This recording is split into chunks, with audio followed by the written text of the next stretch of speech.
kind of Jew was Jesus? That's a great question. Let's explore it. The Jewish historian Josephus, first century, he was born around 37 CE of the Common Era. He writes in his works about the 3 or sometimes 4 schools of Judaism.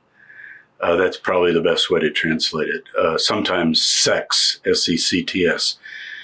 So you probably know what they are. Many of your viewers will know. Pharisees and Sadducees, because that's in the New Testament.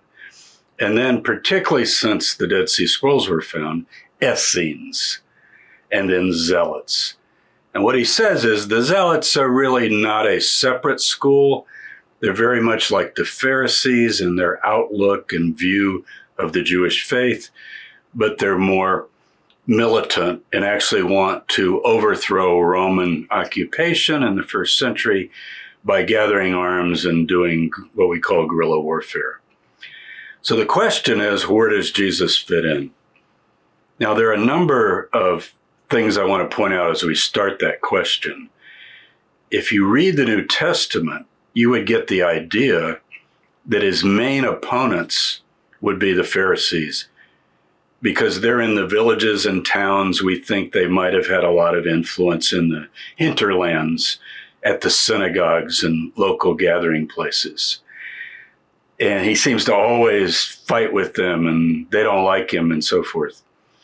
But we're pretty sure that the New Testament written later, our 4 Gospels, and John being the most extreme of this, the Jews are against Jesus. But even in Mark, our earliest gospel, right away in chapter 2, the Pharisees criticized Jesus for Sabbath observance. So I just want to start out with saying that the idea of having what we call in Judaism a halakhic dispute, it's a dispute over the Torah, how to interpret the Torah, like how do you keep the Sabbath? That's not really a fighting kind of thing where you just want to despise the person and hate them and so forth and kill them. That comes later when Jesus goes to Jerusalem and faces the priestly and Herodian forces down in Jerusalem. From what we know of the Pharisees, some of them would have probably liked Jesus. And I want to do a whole program with you on a couple of the Pharisees. We'll do this in another show, that definitely quoted him and were really positive about him. And Hillel, the most famous Pharisee, just a little bit before the time of Jesus, he sounds like Jesus sometimes. Years ago, there was a major conference in Jerusalem that James Charlesworth sponsored. It was called Hillel and Jesus. So people came, and the whole idea was, what were Jesus's teachings about the Torah, the law, how to keep it, and what were Hillel's? And it turns out, with all the papers given, 30 or 40 scholars coming together, there's a pretty good consensus that Jesus is sort of compatible with the high-end Pharisees that are being more humane, more caring for animals, more caring for individual needs. Whereas the very strict Pharisees, it would be very similar if you think in America today. Baptists, right? We talk about the Baptists. I think you came from an evangelical background. I did as well. And, you can have 2 Baptist churches in a town. We back off as individuals visiting the town and go, oh, there's 2 Baptist churches. You knock on one door and they go, yeah, they say they're Baptists, but they're all going to hell. You go, what? They baptize, they believe in Jesus Christ? Yeah, but they've got this view and that view. A lot of these things are so internalized. So we want to back off a little, take a longer view, and just ask, where does Jesus fit in? I'm not so convinced that he's a card-carrying member of either Pharisees, Sadducees, Essenes, or Zealots, but those seem to be our main choices that we have from our, first century sources. Now, I'm going to kind of play a game with you here. Okay. I have a list here, which I'm not going to show you. And don't answer, just listen, and all of your viewers can listen. We're going to talk about a group and see if we can identify it by name. Okay, here we go. This is a group that says, this is the time for preparing the way in the wilderness, as it is written, quoting Isaiah 40, verse 3, prepare you the way of the Lord in the wilderness. Okay, one characteristic. Second, this is a group that believes that they're separating from the ungodly and raising up a special holy people within the Jewish nation as a whole. So by definition, that's sectarian, right? Mm-hmm. We're not saying all the Jews are basically the same. No, this is a group that says, no, they're not the same. People need to repent of their sins, and they need to join the way, the wilderness way. Okay? Thirdly, this is a group that is looking for prophetic figures, messiahs, we often call them, anointed ones, anointed of the Spirit, anointed with oil, whatever. Typically, it's Elijah the prophet figure and the Davidic Messiah. Those would be the two main, a priest and a king. We see that in the Gospels when people say, Jesus once quizzes the disciples, who do people say that I am? Oh, some say you're Elijah, some say you're one of the prophets. These are these figures they were expecting. And they ask John the Baptist in the New Testament also, who are you? You know, and they literally go down the list. They go, are you the Christ? That'd be the Davidic, the king guy. Which, no, not that guy. Are you like one of the prophets? You know, what are you? Are you Elijah? They even ask him. He goes, no, I'm the voice of one crying in the wilderness. But it's a group that's messianic then. They also believe in a new covenant. Now that is dramatic.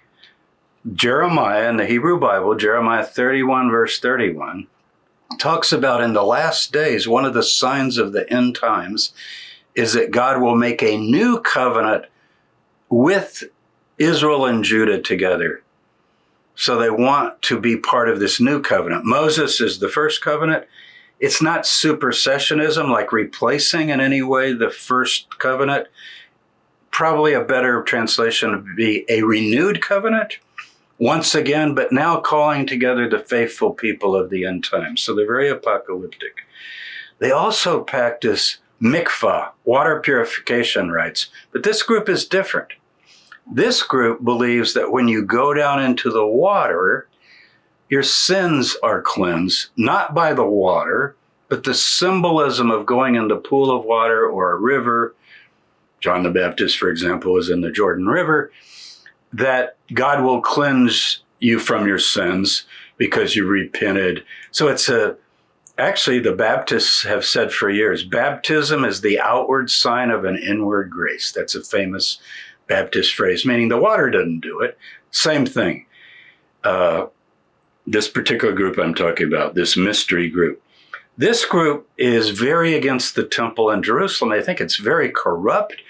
They even think it's a den of thieves or robbers, like wild animals in a den dividing up the spoil. Very untasty image. That's an image from Jeremiah. This group quotes that image and applies it to the priests during the first century, during the time of Jesus, of Paul, of Hillel. And they say, we want nothing to do with that temple. That temple is corrupt. This group also believes that when you join the group, you should give up what you have. You might even have to leave family and friends. You might even have to leave your father and your mother. And you sell what you have and you put it into the common community. Okay, I gave you 7 characteristics. Which group did I just describe? You want me to answer? Yeah. The Essenes. The Essenes. Yeah. In fact, but that's only because I've studied you. I have the references here. So I'd love to tell us how those references work, because well, they're not from let the New me just Testament, tell you something.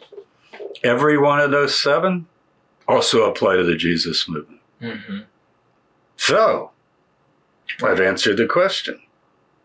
Do any of these apply to Pharisees? Any of the 7?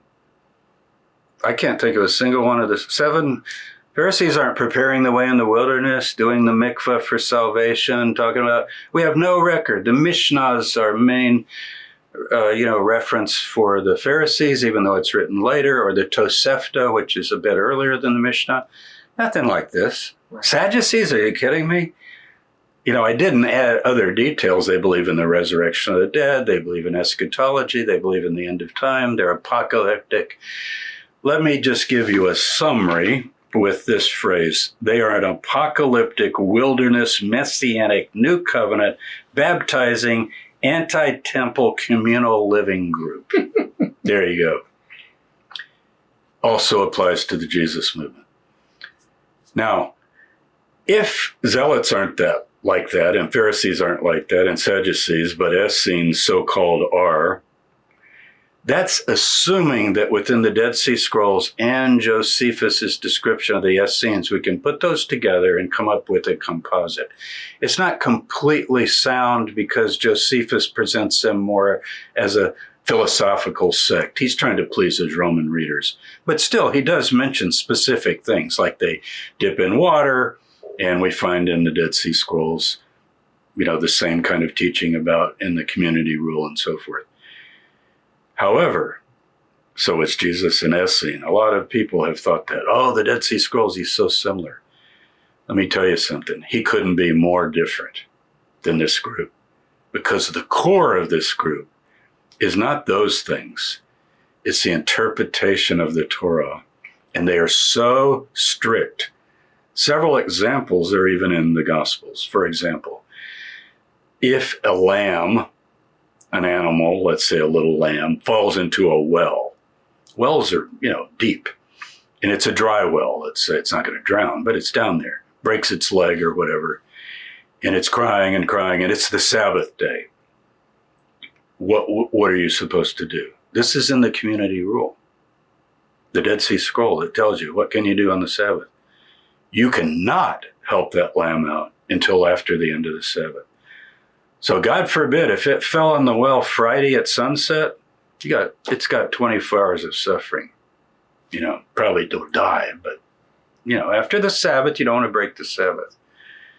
Now, this is taught by the Essene group, or I prefer to say the Dead Sea Scroll group, so just make it a little more neutral. But, whether they were Essenes, most scholars think the group Josephus finally describes as the Essenes is probably the same group, but his description is more philosophical because he wants them to be like Pythagoreans or something like that.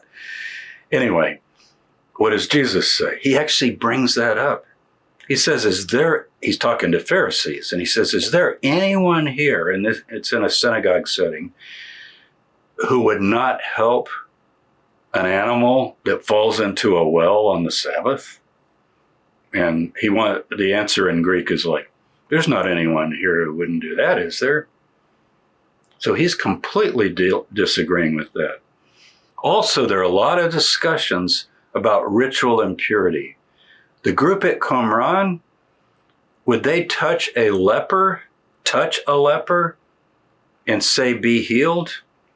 And even a Samaritan leper, who's also a foreigner, would this? Absolutely not. I mean, they talk about that. There are all kinds of rituals in the temple scroll that follow the Torah exactly. Leprosy, by the way, it's not Hansen's disease, probably in the New Testament. There was Hansen's disease because we found a tomb, the one with the shrouded individual from the first century, and he did have he had the lesions on the bone. So it did exist. But usually when it's described in the New Testament, we think it's probably like psoriasis and different kind of skin diseases. Either way, Torah strictly forbids, there's all kinds of cleansing and rituals you got to do, and separation and quarantine. Jesus just walks up and touches a leper, and he tells the guy, go follow the law of Moses. But he doesn't go. He doesn't head down to the temple to get purified. He tells the guy who's cleansed from his leprosy. So that story, you got a lot of other stories. Talking to women, having women as part of your entourage. We read in Luke chapter 8, interesting little tidbit. could be historical. It seems unique enough to be that 3 of his main followers who actually supported his movement financially were Mary Magdalene, Joanna, and Susanna, and they were connected to the Herodian family. And one of them was the wife of Herod's chief of staff. This is Herod Antipas, not Herod the Great, up at Sepphoris in the Galilee where Jesus is from. So he's with women. A famous story where he talks to a Samaritan woman, 2 very bad words. So Jesus is hard to pigeonhole. He's part of a movement, but the Essene Dead Sea Scroll movement is about 100 years before the time of Jesus when it really flourishes. We can't date it exactly, but I sort of go with Michael Wise, who's done a lot on dating the teacher and his movement. And he comes like probably 75 BCE or something like that, maybe the death of the teacher. Then they waited 40 years thinking the end would come, and then it didn't come. So by the time you get to Jesus of Nazareth in the 20s and 30s, maybe 30, right around 30, a little before that, the time is up. I mean, all their expectations have failed. So it could be that he is influenced by some of these general themes that I mentioned, like prepare the way in the wilderness, baptism in the River Jordan, which he undergoes as a disciple of John, I think, joins the John movement. But I don't think his movement really fits in with the classic, let's call them the classic Essenes. So what kind of a Jew was Jesus? I think he would agree and disagree with various things in each group. But ritual purification, different kind of social exchanges with people. He eats with tax collectors and sinners. That's one of his main charges in the Gospels that people don't like him for. Well, we don't picture Essenes doing that. First of all, they won't even eat with other people. Jesus eats with people, unclean hands. His disciples are criticized because they didn't go through the ablutions of the hands before they eat.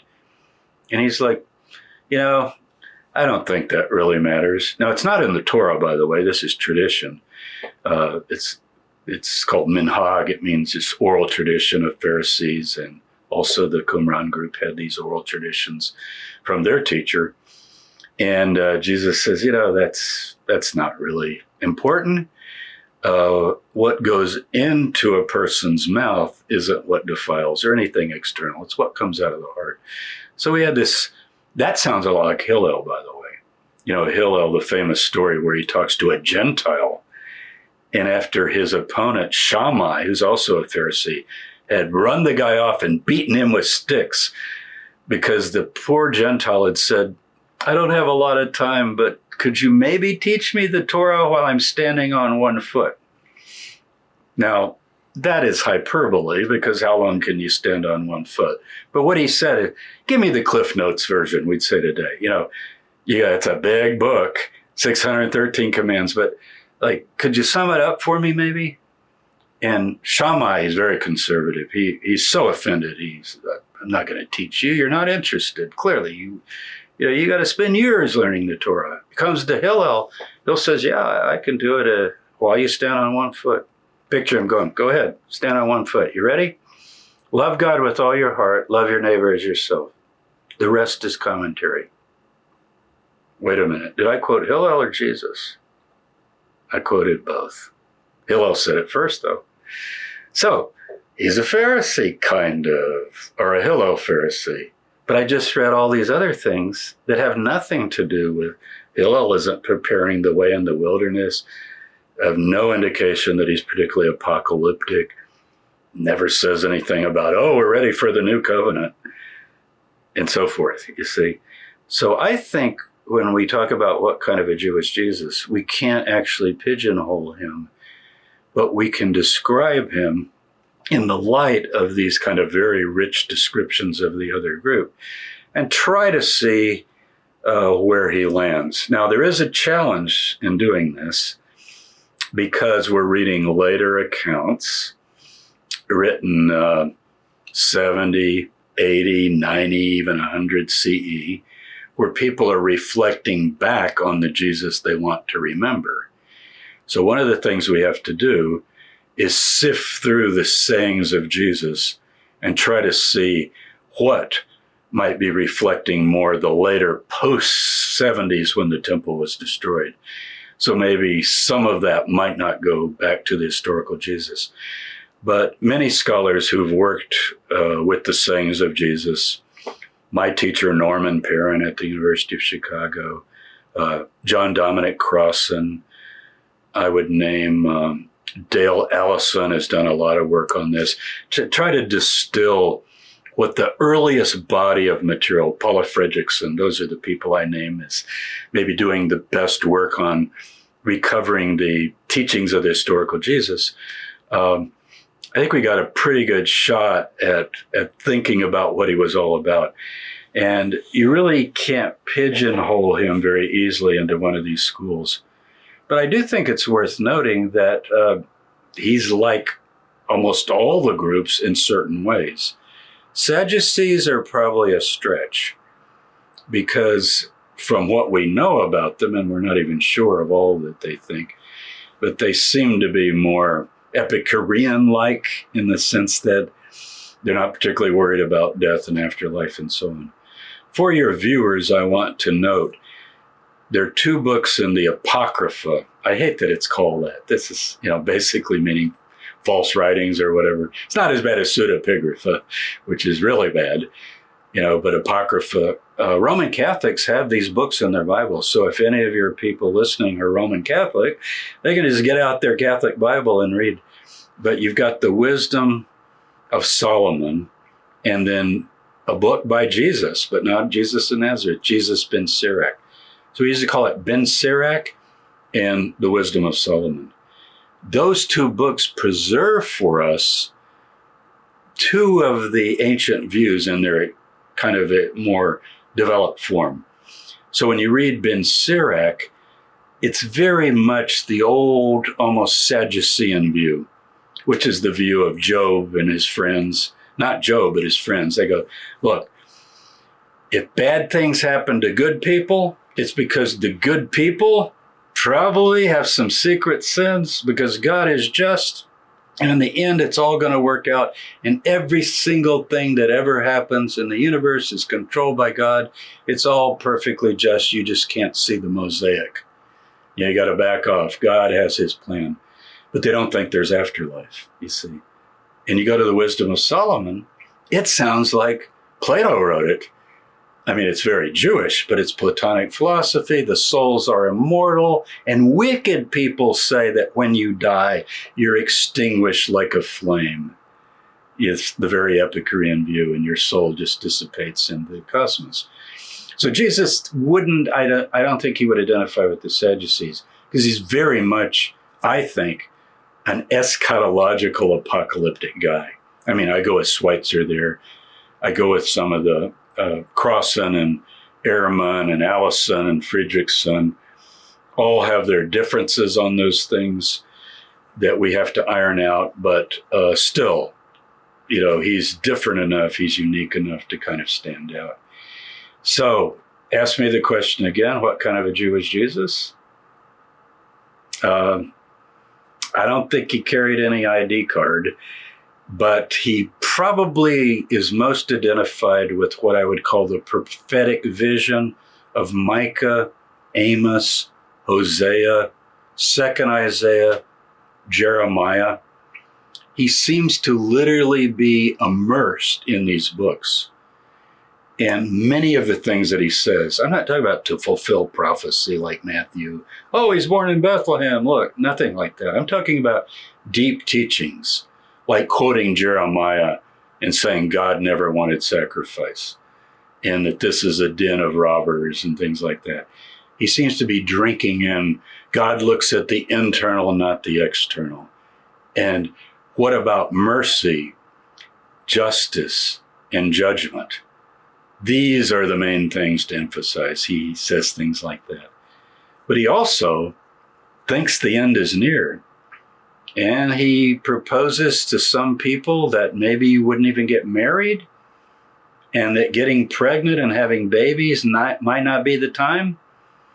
And I think during his time, there was such an expectation that the end was near, that it's kind of a revival of the so-called Essenes Dead Sea Scroll thing in the next century, but with Jesus and John the Baptist at the head. Now, one final thing I want to say. Everybody wants John the Baptist to be strict. It's just this story. You see him in the movies, he's got wild hair, and he looks completely certifiably mentally ill in every movie. He always talks like this. I tell you, he would never have a conversation with this guy. Where is this coming from? Do you know the only teachings we have preserved of John are in the source that we call the Q source, the sayings of Jesus? But it starts with sayings of John. What does he say? Let him who has 2 coats share with him who has none. He who has food share with those that are hungry. Blessed are you. And he begins to talk about the blessings just the way Jesus did. So we don't have any indication that John the Baptist was this fierce, rigid guy. Some people would say he was probably at Qumran and he's very strict, and there's kind of a conflict between him and Jesus on, how to approach the Torah. I'm not so sure there's evidence for that. Their mothers were related, we think. You do know Jews went up to Jerusalem 3 times a year for the harvest festivals, spring, Days of Unleavened Bread, Passover, summer, Shavuot, which we just had recently when we were filming this, about a week ago, the summer harvest, and the fall harvest, Feast of Tabernacles, or Sukkot. John is down in that area. We think at Ein Kerem is his traditional home, just outside of Jerusalem. That's a Jerusalem suburb. People drive there for picnics on the Sabbath. It's really close. It takes about 10 minutes from the center of the city to get to Ein Kerem. So who's to say that John and Jesus didn't even grow up together? They probably did, if we can accept the tradition that Luke preserves that Mary and Elizabeth are related. So I think John, and Jesus seem to be very close. Jesus says, among those born of women, there's none greater than John. So I don't think you can pigeonhole these people, but we need to put them in their time and place. That's the key. But he was a Jew. I think he was a descendant of David. I know a lot of my scholarly friends doubt that. But I would go with Paul, our earliest source, that of the seed of David, from the flesh, we have Jesus.